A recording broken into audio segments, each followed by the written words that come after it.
Pension नहीं रहेगा।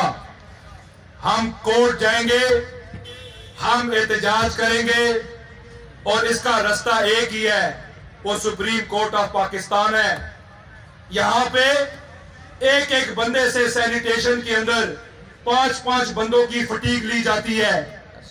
यहां पे मेंटेनेंस के अंदर स्टाफ नहीं है, एमपीओ के अंदर स्टाफ नहीं है और चुप करके एक साजिश रची जा रही है कि लोग यहां से रिटायर होके जाते जाएं और जब इनकी तादाद कम हो जाए तो चुप करके इनको यहां से उठा के किसी और इदारे में ट्रांसफर करेंगे और इस इदारे को प्राइवेटाइज कर देंगे। ये बहुत बड़ी साजिश है और हम इस साजिश को रोकेंगे। चेयरमैन को इंगेज करेंगे, बोर्ड मेंबरान को इंगेज करेंगे और ये आपके बच्चों की भर्ती का बैन ये इंशाअल्लाह ताला खुलेगा। मैं सारों का वादा नहीं करता, लेकिन कम से कम आपका जो रिटायरमेंट के करीब है मुलाजिम, उसका एक एक बच्चा हम सीडीए के अंदर लेके आएंगे जो मेरे बाजू बनेंगे इंशाअल्लाह।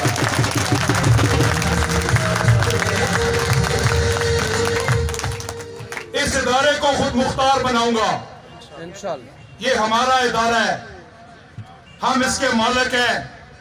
इसमें हमारे 16,000 खानदान का चूल्हा जलता है। यहां हमारी सुनवाई नहीं है। और आखिरी बात करके आपसे इजाजत चाहूंगा वो कि मुझे ये बताओ कि ये जो लफ्ज है गद्दार का, गद्दार किसको कहा जाता है? ये गौर तलब है, सारे गौर से सुने मेरी बात। गद्दार किसको कहा जाता है? जो आपके साथ गद्दारी करे।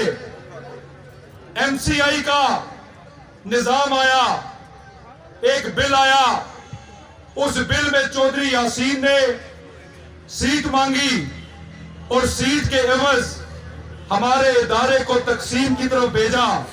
मुझे बताओ कि चिड़ियाघर चला गया नहीं चला गया? चला गया। चला गया? चला गया। हेल्थ डायरेक्टरेट की बिल्डिंग चली गई? चली गई। सैनिटेशन के 4 सेक्टर चले गए। अभी एनवायरमेंट में भी सब खून मारे जाना है।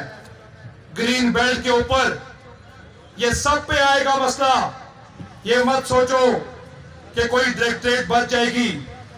तो ये मदारी चौधरी यासीन जिसको आपने 12 साल सीबीए दिया, वो भर्ती भी नहीं कराता, प्लाट भी नहीं कराता, आपसे 3 उंगलियां करके ये मदारी हाथ मिलाता है, गाली गलौज करता है और एक आजमाइश आई तो उस आजमाइश के ऊपर आके इसने आपके इदारे को बेचा और बल्दियाती निजाम का हिस्सा बनने की कोशिश की।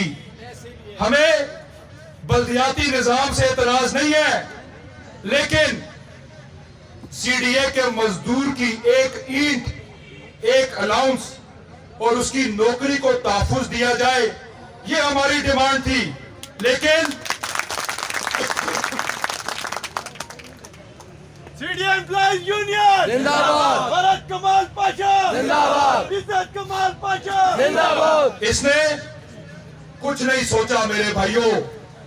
इसने कहा मेरे तमाम बच्चे अफसरान ग्रेड में हैं, मैं रिटायर हूं, मुझे सीट मिल जाए बल्दियात में, सीडीए का मजदूर भाड़ में जाए। तैयारी करो, पाशा ग्रुप को कामयाब करो। मैं आपको गारंटी करता हूं कि हम इसके जाली एग्रीमेंट को चैलेंज करेंगे।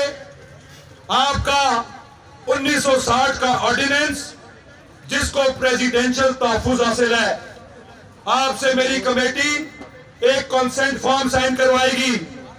हम फरद कमाल पाशा के 3 एग्रीमेंट लगाएंगे, पेंशन का, प्लाटों का, अलाउंसेस का। और अतर मिनुल्लाह साहब, हाई कोर्ट, उनकी डायरेक्शन है कि किसी सीडीए के मजदूर को उसकी मर्जी और मंशा के बगैर किसी और इदारे में नहीं भेजा जा सकता।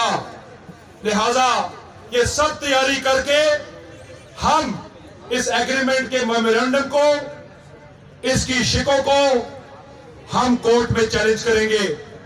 मैं आपको यकीन दिलाता हूं कि जब कोर्ट ये चीजें देखेगी तो वो फिल फोर ऑर्डर देगी कि सीडीए का कंट्रोल सीडीए के पास ही रहना चाहिए। बल्दियात करवाने या कराओ, लेकिन दही इलाके में कराओ। सिटी के अंदर जब तक मैं जिंदा हूं, मुझे जिस किस्म की कुर्बानी देनी पड़ी मैं दूंगा। सीडीए के अंदर, सिटी के अंदर सीडीए रहेगा और सीडीए का मजदूर रहेगा इंशाअल्लाह ताला।